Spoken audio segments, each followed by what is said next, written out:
What do we need in order to save 87 million lives next year? We need protection for our work. We need that energetic peacemaking. And we need $23 billion. Of course, we need so much more. But this plan shows how we will spend that first $23 billion of what I'm sure we will raise on the most urgent, prioritized life-saving work.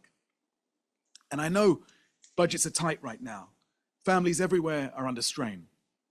But the world spent $2.7 trillion on defense last year, on guns and arms. And I'm asking for just over 1% of that. So why, you'll be right to ask, 87 million, when so many more than this need our help?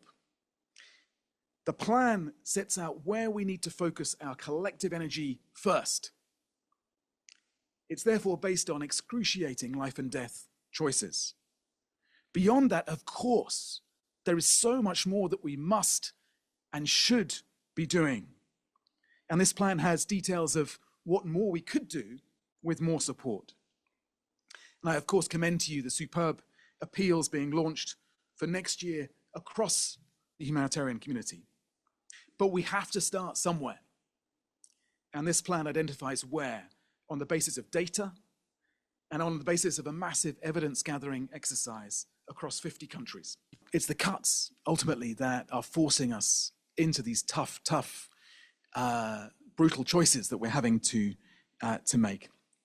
But at the heart of that, we want to ensure that the highest possible proportion of what we have is going to those organizations and individuals on the front lines and going to the communities we serve, and not to institutions and organizations and agencies. We want to minimize the transaction costs on the way through. Programs to protect women and girls were slashed.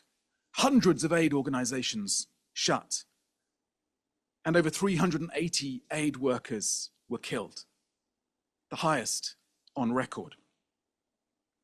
So as you've heard me say before, we are overstretched, underfunded, and under attack. Only 20% of our appeals are supported. And we drive the ambulance towards the fire on your behalf. But we are also now being asked to put the fire out. And there is not enough water in the tank. And we're being shot at. This is a time when the rules are in retreat, when the scaffolding of coexistence is under sustained attack, when our survival antennae have been numbed by distraction and corroded by apathy, when we are putting more energy and money into finding new ways to kill each other, while dismantling the hard-won ways we've developed to protect ourselves from our worst instincts, when politicians boast of cutting aid, a time when, while some build driverless cars and contemplate a utopian life on Mars, the reality for most is a driverless world and an increasingly dystopian life on the planet we have.